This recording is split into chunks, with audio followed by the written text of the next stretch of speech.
1,00,000 కోట్లు ఖర్చు పెట్టాం కదా, రైతుల గురించి 78,000 కోట్లు ఖర్చు పెట్టాం కదా, మా 10,000 కోట్లు. శ్రీనివాస్ గౌడ్ గారు, నిన్న సీఎం రేవంత్ రెడ్డి చేసిన కామెంట్స్ పై ప్రతిపక్షాలు విమర్శలు చేస్తున్నాయి.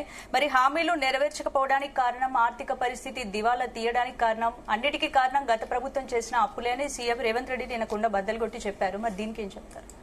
వారి ప్రభుత్వంలో చాలా మంది పెద్దలు, మాకు అప్పులు తెలుసు, రెవెన్యూ ఎట్లా తెచ్చుకోవాలని తెలుసు, మా చాలా పెద్ద పార్టీ, అనుభవం ఉన్నటువంటి పార్టీ, మేము చాలా అనుభవం ఉన్న నాయకులము, మాకు అన్ని తెలిసి హామీలు ఇస్తున్నామని చెప్పి, అన్ని తెలిసి హామీలు ఇస్తున్నామని చెప్పి తెలియదంటే ఎట్లయితే అండి, మాకు చేత కాదంటే ఎట్లయితే అండి, మాకు డబ్బులు లేవంటే ఎట్లయితే అండి, అది కాదు కదా. ప్రభుత్వం ఎందుకు ఓటేసి ప్రజలు జనరల్ ఎవరే అని ఒక మేనిఫెస్టో చూసి ఓటేస్తాం. వేసిన తర్వాత ఏమంటారు, నువ్వు చెప్పినందుకు ఓటేసినాం భయ్, నువ్వు ఇస్తావా చేస్తావా అంతే, నువ్వేం చేస్తావో తెలియదు, ఎందుంటున్నా మంచిగా ఉంటావా అమ్ముతావా ఏం చేస్తావో మాకు సంబంధం లేదు, మా హామీ నెరవేర్చాలని ప్రభుత్వ ఉద్యోగులు కోరుకుంటారు, ప్రజలు కోరుకుంటారు. ఎవరైతే ఏదైతే హామీ ఇచ్చిర్రో వాళ్ళు కోరుకుంటారు. ఖచ్చితంగా కూడా తులం బంగారం ఇస్తామన్నావు, ఖచ్చితంగా ఇవ్వు అంతే అంటారు. అంతే లేదు ఇంత అనుకున్నా అంత అనుకున్నా పొరపాటు వాళ్ళు హామీ ఇచ్చినప్పుడు 50,000 60,000 ఉంటుంది, ఇప్పుడు ₹1,00,000 అయింది. మరి వెనకటికి ₹1,000 ఉండే 50,000 అయింది. తెలియదు తులం బంగారం ఇచ్చుడు ఎందుకండి, తులం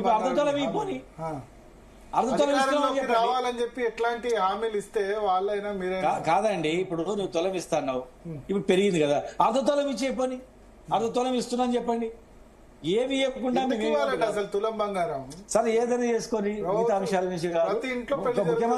ఒక ముఖ్యమంత్రి గారు మాత్రమే కాదు, అక్కడ మంత్రులు కూడా సమన్వయం చేసుకోవాల్సిన అవసరం.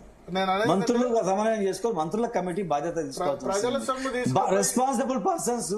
మంత్రులు అక్కడ కూర్చొని, మంత్రులు అక్కడ నిలబడి, ఉద్యోగ సంఘం మా నాయకులను టీఎన్జీలో పిలుచుకొని, టీచర్ సంఘాల నాయకులను పిలుచుకొని, అవుట్ సోర్సింగ్ నుంచి కూడా కొంతమంది తీసుకొని, మంత్రులు డైరెక్ట్ చర్చలు జరిపి అక్కడి నుంచి అక్కడ ముఖ్యమంత్రి గారి దగ్గరకు పోవాలి. మేము మొదటి పిఆర్సీ ఎట్లా ఇచ్చినామండి, అర్ధ గంట పిఆర్టీయూ టీఓజీ నాయకులను, అవుట్ సోర్సింగ్ వాళ్ళను, క్లాస్ పిలుచుకున్నాం. ఒక గంట లోపలనే మా ఉద్యోగులు 40%, 41% అడిగితే లేదు 42 రోజులు మీరు సమ్మె చేసి 43% ఇస్తామని ఇచ్చింది. రెండో పిఆర్సీ ఎన్ని రోజులు ఇచ్చినామండి, గంట.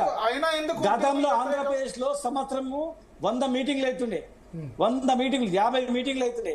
50 మీటింగ్ల తర్వాత కమిటీల మీద కమిటీలు వేసి సంవత్సరం 2 సంవత్సరాలకు పిఆర్సీ ఇస్తుంది. మేము అర్ధ గంటల పిఆర్సీ ఇచ్చినాం, గంటల పిఆర్సీ ఇచ్చినాం. మా పొరపాటు 3వ పిఆర్సీ ఇచ్చేటప్పుడు కూడా అదే విధంగా చేసింటే బాగుండేది.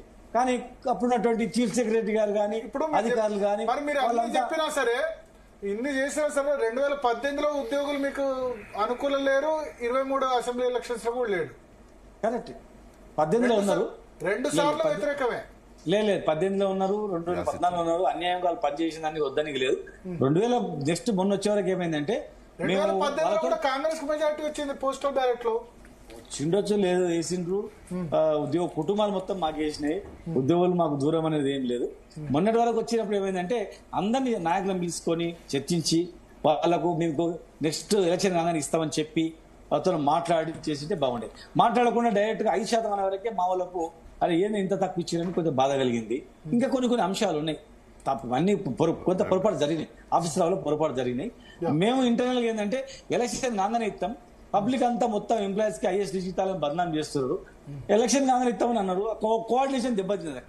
కొంచెం కోఆర్డినేషన్ వ్యాలిడ్ పాయింట్. ఇప్పుడు ఉద్యోగులు సామాన్య ప్రజల మధ్య ఒక గ్యాప్ పెరుగుతోంది, ఇప్పుడు పెంచుతున్నారు.